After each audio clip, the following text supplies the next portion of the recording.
The Galactic Integration Academy was the most important school in the known universe. Young beings from dozens of species came here to learn about each other. They studied together. They ate together.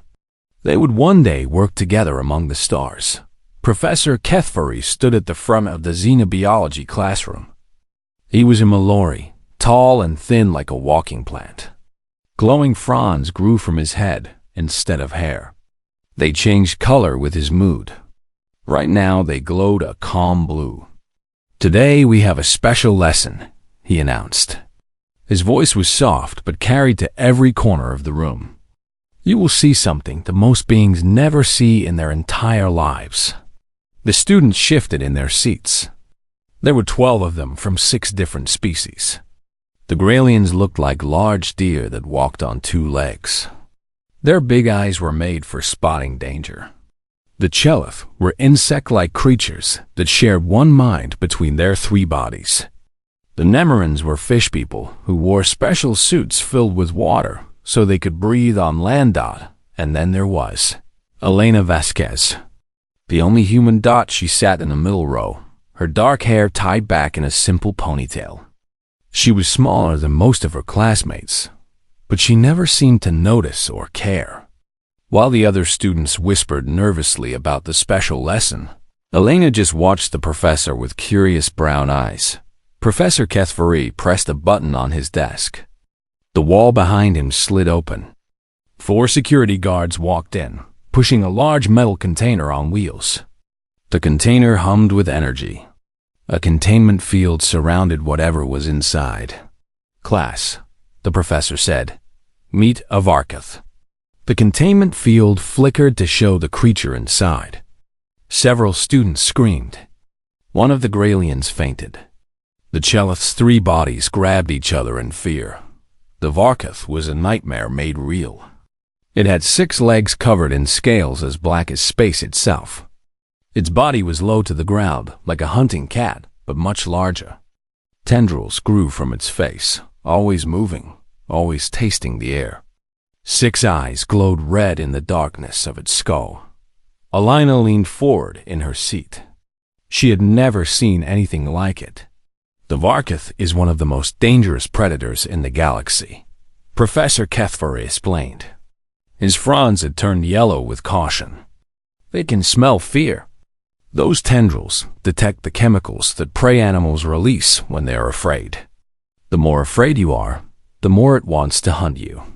The Varkath pressed against the containment field. Its tendrils went wild, reaching toward the terrified students. A deep rumble came from its chest. It was hungry. "This is why we brought it here," the professor continued. "You must understand that the universe is not safe. There are things out there that will hunt you, that will eat you. Knowing this is the first step to surviving it." Elena raised her hand. The professor seemed surprised but nodded at her. "Has anyone ever studied them up close?" she asked. "Their behavior, I mean. Not from behind a containment field." Several students looked at her like she was insane. Professor HFY's fronds flickered orange with confusion.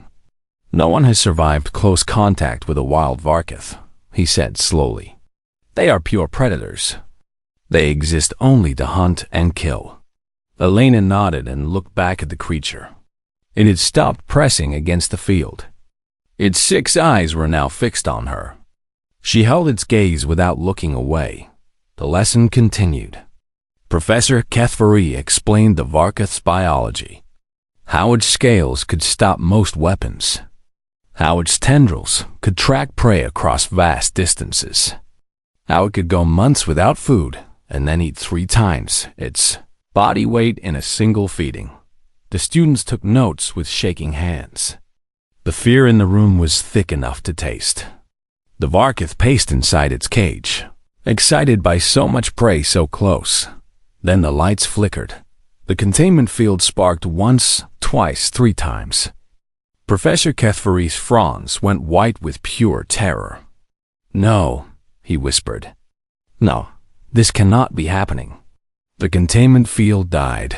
For 1 heartbeat, nothing happened. The Varkith stood frozen, as if it could not believe its luck.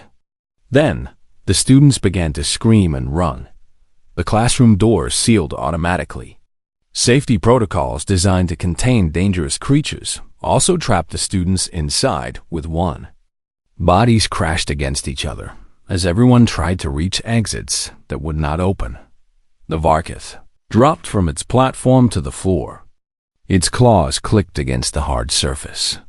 Its tendrils spread wide, overwhelmed by the feast of fears surrounding it. So much prey. So much terror. It should have attacked immediately. Every instinct in its predator brain demanded blood, but it did not move toward the panicking students. Elena had stood up slowly from her seat. She had not run with the others. She had not screamed. Her heart beat faster than normal. Yes, but her body remained calm. Her breathing stayed steady. She watched the Varkith with the same curious expression she had worn all lesson. "Miss Vasquez." Professor Kefari screamed from behind an overturned desk. "Run! You must run!" Elena did not run. Instead, she took a step toward the Varkith. The creature's 6 eyes locked onto her. Its tendrils reached in her direction, tasting the air around her. What it found confused it deeply. This small being was not afraid. Or rather, it was afraid, but the fear did not control it. Underneath the small fear was something else. Something the Varkith had never tasted before. Elena took another step forward. Then another. She moved slowly, smoothly, like she had done this 1,000 times before. In a way, she had. Not with alien monsters, but with scared dogs and nervous horses and wounded birds back home on Earth. Animals in fear needed calm. They needed confidence. They needed someone who was not afraid to reach out. The Varkith lowered its body slightly. Not to attack. The posture was different, uncertain. Its tendrils focused entirely on Elena now, ignoring everyone else in the room. "It's okay," Elena said softly. Her voice was steady and warm. "I'm not going to hurt you. And you're not going to hurt me, right?" The Varkith made a sound that no one in the room had ever heard before. It was almost like a question. Alana extended her hand, palm down, fingers relaxed. Just like her grandfather had taught her with the ranch dogs when she was small. Let them come to you. Let them make the choice. The Varkith's tendrils brushed against her skin. And something changed forever. The Varkith's tendrils moved across Alana's hand like gentle fingers. They touched her palm, her wrist, the inside of her arm where her pulse beat steady and strong. The creature was reading her, tasting her chemical signature, trying to understand what she was. Elena stayed perfectly still. She kept her breathing slow. Her eyes never left the 6 red points staring back at her. The other students had stopped screaming. They huddled against the walls and behind furniture, watching something impossible happen right in front of them. Professor Kefari had given up trying to restore the containment field.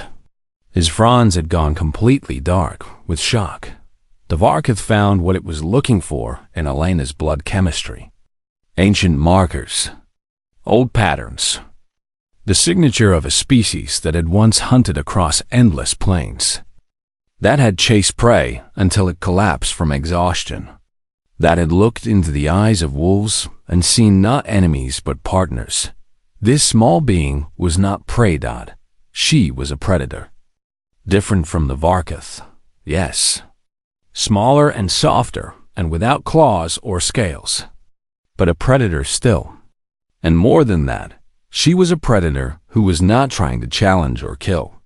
She was simply present, calm, dominant, in a way that had nothing to do with violence. The Varkith's predator brain searched for the right response. It had protocols for prey. It had protocols for rivals. But this was something new. Something that triggered a very old piece of code buried deep in its instincts. Code from a time before the Varkith became solitary hunters. Code from when they hunted in packs. The creature lowered its massive head. Slowly, carefully, it pressed its skull against Elena's waiting palm.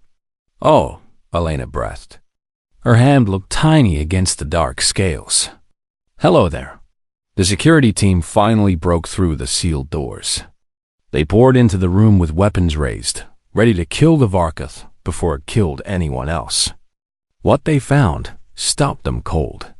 A human girl was scratching behind the monster's tendrils. The monster was making a deep rumbling sound, almost like a purr. Neither of them seemed aware that anything strange was happening. What? The security captain could not finish his question. His translator implant did not have words for this situation. Professor Kethvari approached slowly. His fronds had returned to a pale, confused yellow. "Miss Vasquez," he said carefully, "please step away from the creature." "I don't think that's a good idea," Elena replied. She had found a spot behind the Varkath's left tendrils that made it lean into her hand.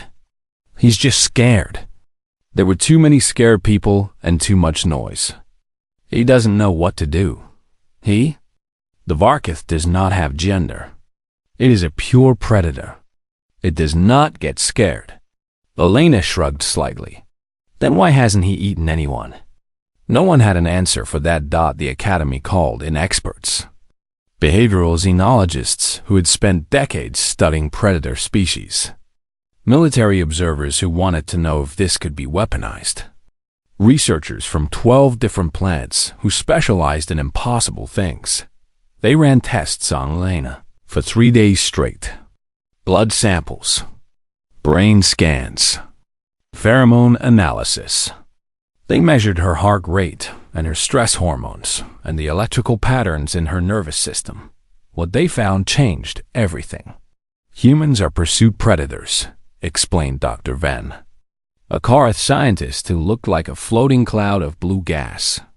"We knew this from your historical records. Your ancestors hunted by chasing animals until they died of exhaustion. No other known species does this.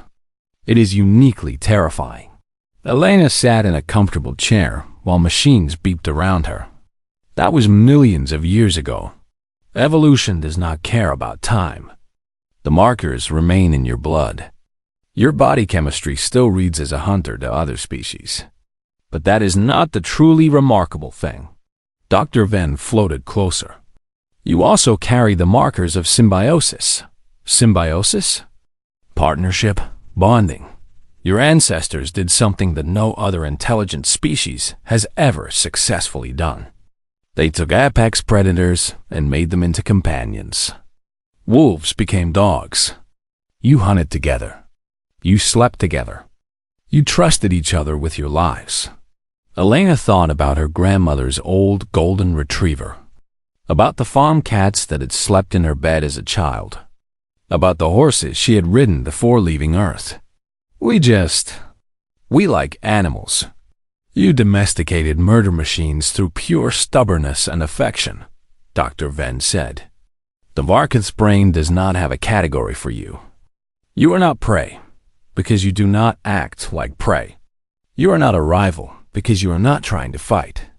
So its instincts defaulted to the only remaining option. Pack bonding. He thinks I'm his pack?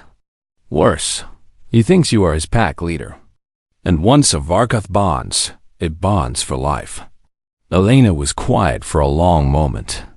Through the window of the medical bay, she could see the Varkath in a holding area. It had refused to eat since they separated them. It paced constantly, always facing the direction where Elena was. What happens to him now? She asked. Dr. Venn's blue gas form flickered. That is being debated. Some want to return it to its home planet. Some want to study the bond further. Some want to... The scientist paused. Terminate the creature. No. Elena's voice was harder than anyone had heard it before. No, you're not killing him. Miss Vasquez, it is not your decision to make. Elena stood up. The machines attached to her beeped in protest. He chose me. He trusted me. I'm not going to let you kill. And just because you're scared of something you don't understand. She walked toward the door. Dr. Venn floated in her path. You cannot simply take a Class 4 predator as a pet. This is not Earth. You cannot put a collar on everything dangerous and call it a friend. Elena looked up at the cloud of blue gas. Her brown eyes were calm but absolutely certain.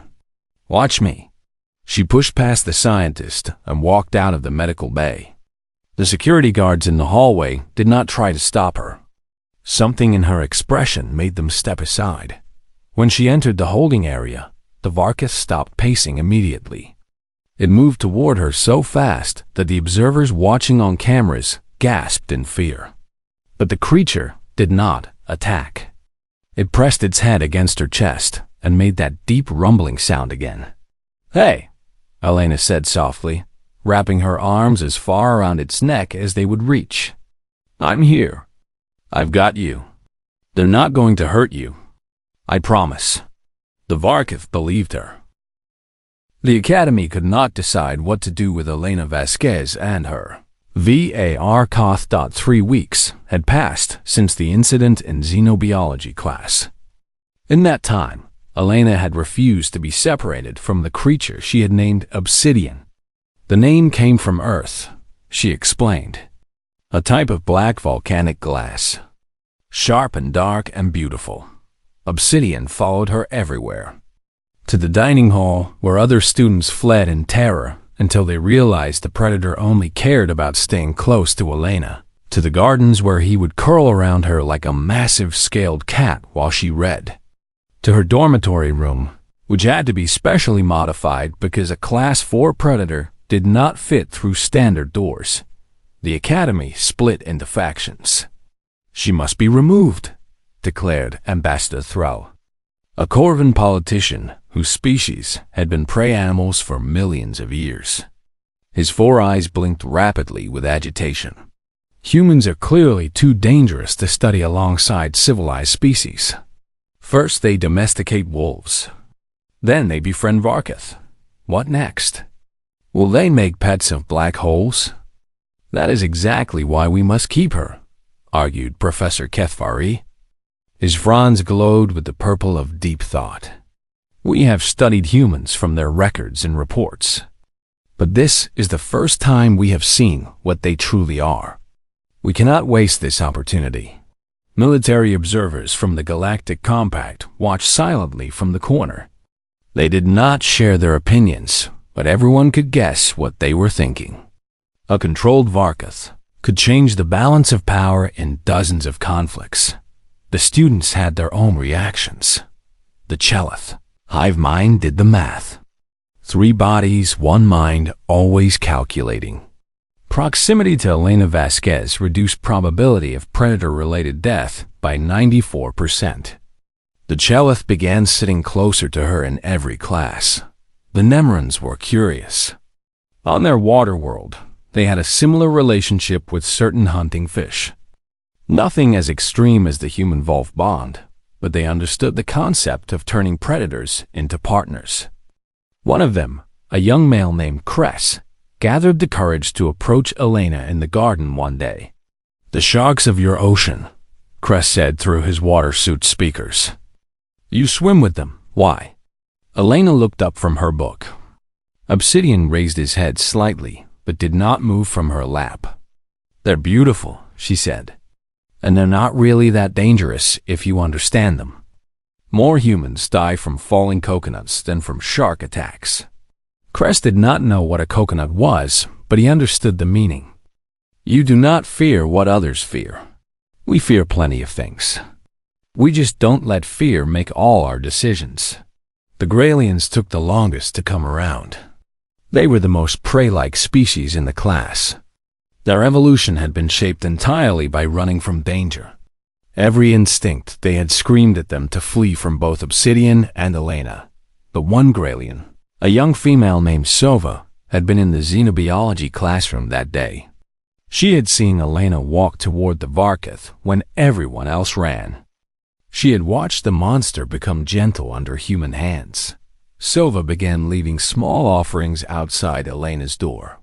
Flowers from the garden, interesting stones from the academy grounds, traditional Grelian gifts of friendship, left in secret because she was too scared to give them in person. Elena found them every morning. She never said anything publicly, but she made sure to smile at Sova in class. Eventually, Sova started smiling back. The Academy Council met for the 12th time to discuss the human problem. "We cannot allow this to continue," said Dean Vox. "A massive silicon-based life form that communicated through vibrations. The disruption to normal educational activities is unacceptable." Other parents have complained. Species that were considering sending students here are reconsidering. And species that were not considering us before are now very interested, countered the Academy's recruitment officer. Applications from the outer colonies have tripled. Everyone wants to see the human who tamed a Varkath. She did not tame it. The creature simply chose her. That makes it more remarkable, not less. A chime interrupted the debate. An urgent message from Academy Security. Military representatives from the Compact had arrived. They were requesting an immediate meeting with Elena Vasquez. The word requesting was used, but everyone understood it was not really a request. Elena was brought to a conference room. Obsidian came with her. He would not stay behind, and no one was willing to try forcing him. General Kef sat on the other side of the table. He was a Morith, a species of tall reptilians who had built their civilization on conquest. His scales were decorated with medals from a dozen campaigns. "Miss Vasquez," the general said, "I will be direct. The Galactic Compact has invested significant resources in weaponizing Varkath for centuries. We have failed. They cannot be controlled, trained, or directed. And then you, a student from a barely spacefaring species, accomplished what our best scientists could not." "I didn't accomplish anything," Elena replied. "I just wasn't afraid." "Exactly. And that is why you are so valuable." The general leaned forward. "We are prepared to offer you a position with Compact Special Forces. You and your Varkath would serve the greater security of the galaxy. In return, you would receive resources, protection, and opportunities beyond anything a human has ever been offered." Elena was quiet for a moment. Under the table, her hand rested on Obsidian's head. "And if I say no?" General Keth's expression did not change. "That would be unfortunate. The Compact has the authority to claim any asset deemed critical to galactic security. Your Varkath certainly qualifies. We would prefer your cooperation, but it is not required." Obsidian's tendrils began to move faster. He could taste the threat in the air. His body tensed. "He's not an asset," Elena said. Her voice stayed calm, but something hard had entered it. "He's my friend. And you can't have him." The general stood. "You have 1 week to reconsider. Use it wisely." He walked out without looking back. Elena sat in the empty conference room for a long time. Obsidian pressed against her side, sensing her distress. For the first time since this all began, she felt truly afraid, not of the Varkath, not of the aliens, of what she might have to do to protect the creature who had chosen her. Word spread through the academy like fire through dry grass. The human was in trouble. The military wanted her Varkath. They had given her 1 week to surrender. Elena spent the first 2 days in her room with Obsidian. She did not attend classes. She barely ate. The weight of the decision crushed her. She could run, but where would she go? A human and a Varkath could not hide in a galaxy that was watching their every move. On the 3rd day, someone knocked on her door. She opened it to find Crest the Nemeran standing in the hallway. Water bubbled in his suit as he spoke. "May we come in?" Behind him stood the 3 Chelith bodies. Behind them, 2 more Nemerans. And behind them, wrapped in a blanket and shaking with obvious fear, was Sova the Grelian. "We?" Elena asked. We have been talking, Cress said. All of us. About you and the Varkath. About what the military wants to do. We have calculated the outcomes, the Chelith said, all three bodies speaking in perfect unison. If you are taken, the precedent is set. Any being with a useful ability can be claimed as an asset. The Academy becomes a hunting ground for military resources. None of us are safe. Sova stepped forward. Her large prey eyes were wet with fear, but her voice was steady. You saved us. In the classroom. You saved all of us by not running. By being brave. She swallowed hard. Now we want to save you. Elena felt something tight in her chest loosen slightly. There's nothing you can do. The Compact has armies, ships, power. They do not have this academy, Cress said. This is neutral ground. Educational sovereignty. There are laws even the Compact must follow. Laws can be changed. Or ignored. Not if everyone is watching. The Chelith's three bodies shifted in a pattern that meant deep consideration.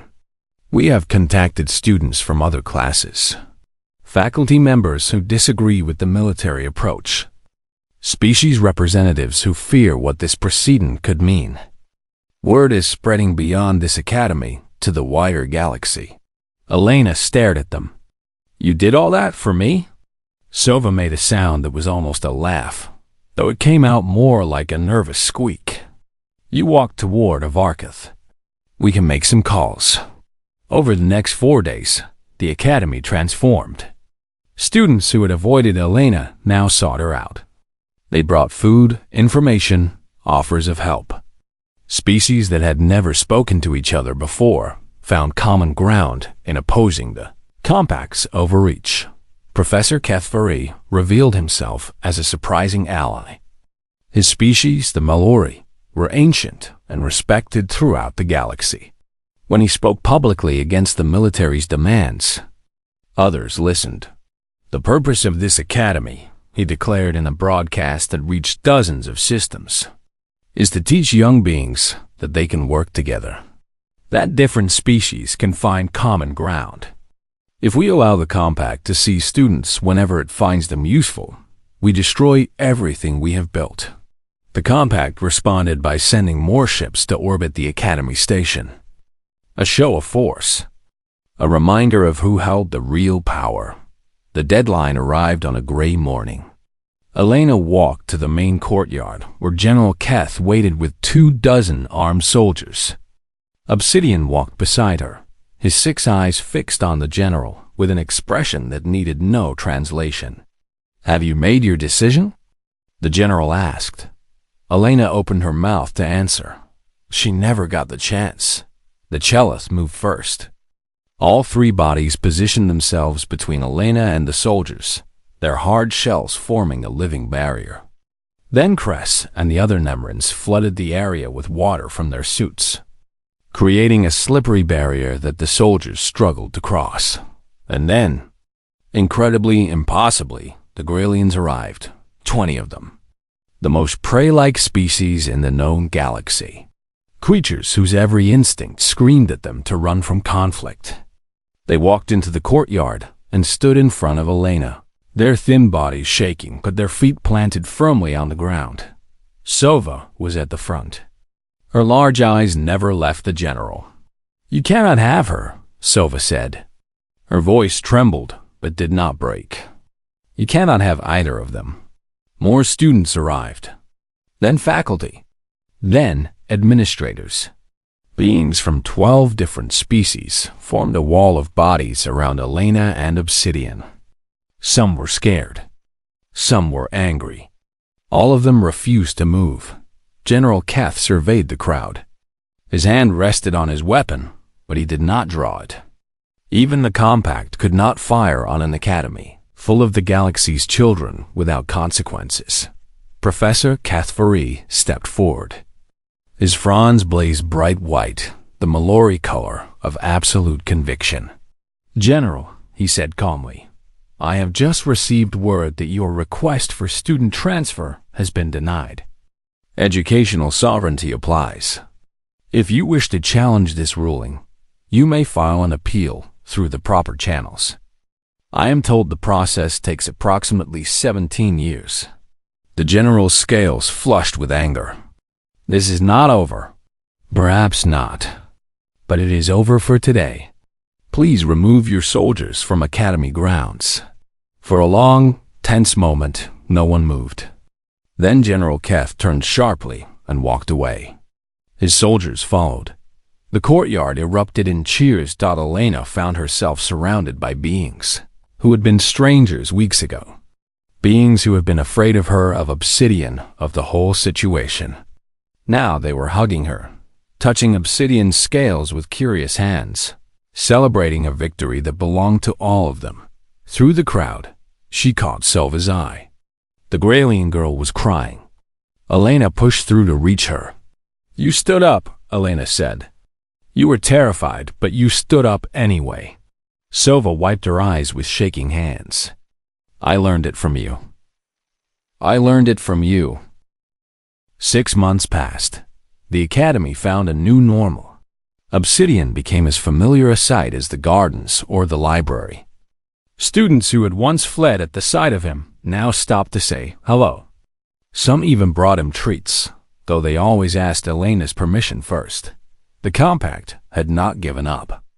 Everyone knew they were still watching, still planning, still looking for a way to claim the human and her Varkuth. But for now, the galaxy's attention protected them. News feeds across known space had picked up the story. The human who tamed a monster. The students who stood against an army. The academy that defended its own. Elena sat in the garden one evening, Obsidian curled around her as always.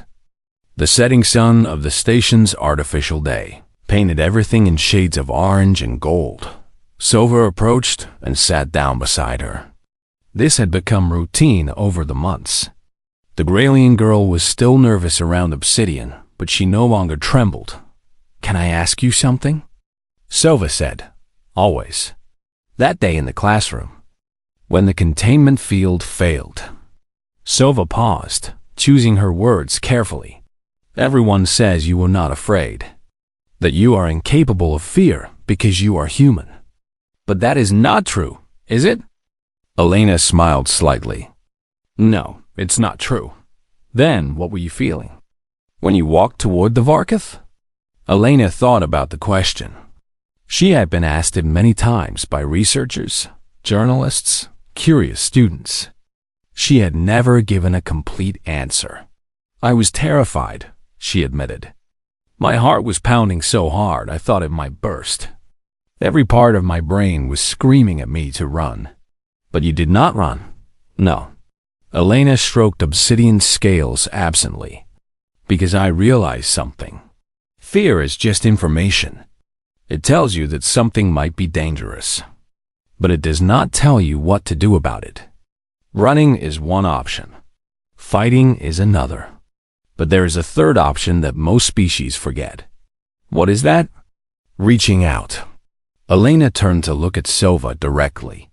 When I saw Obsidian in that room, surrounded by fear, I did not see a monster. I saw a creature as scared and confused as everyone else. He did not know what to do. The containment field was gone, and suddenly there were all these beings making noise and running and filling the air with terror. He was overwhelmed. So you approached him because you felt sorry for him? I approached him because I understood him. Elena paused. Humans have a long history with predators. We have been prey, and we have been hunters. We have feared wolves, and we have loved dogs. We know that the line between monster and friend is thinner than most species believe.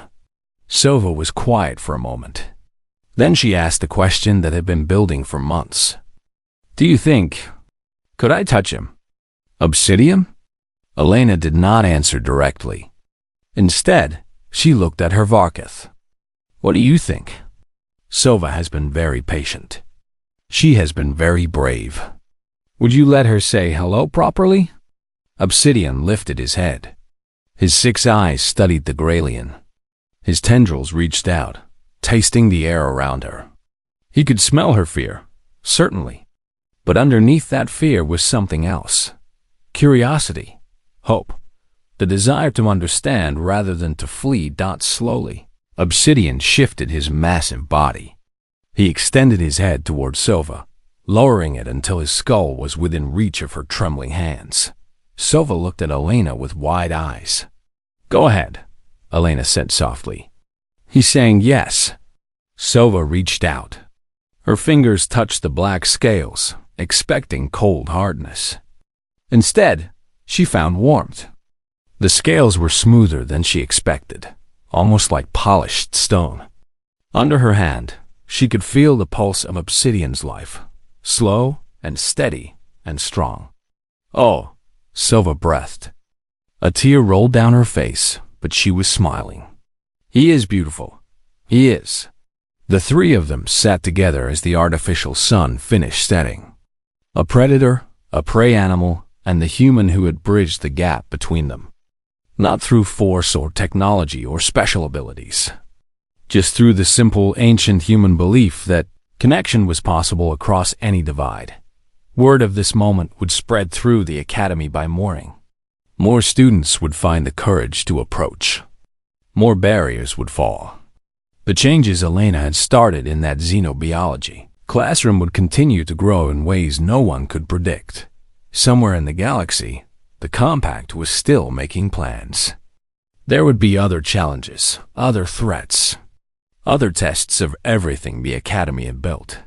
But for now, in the fading light of an artificial sunset, a Gralien stroked the scales of a Varkath while a human watched with quiet pride. Fear had brought them together. Understanding had made them family. The galaxy was vast and dangerous and full of beings who saw each other only as prey or predator, resource or threat. But there were other ways to see, other ways to be. Humans had known this for thousands of years. Maybe, Elena thought, it was time for the rest of the universe to learn. Obsidian made his rumbling sound of contentment. Sova laughed with pure joy. And somewhere in the gardens, other students from other species began making their way toward the sound. Tomorrow would bring new problems, new dangers, new tests of everything they believed. But tomorrow could wait. Tonight, they had this. Connection across impossible distances. Trust between natural enemies. Hope in a universe that often seemed hopeless. Tonight, that was enough.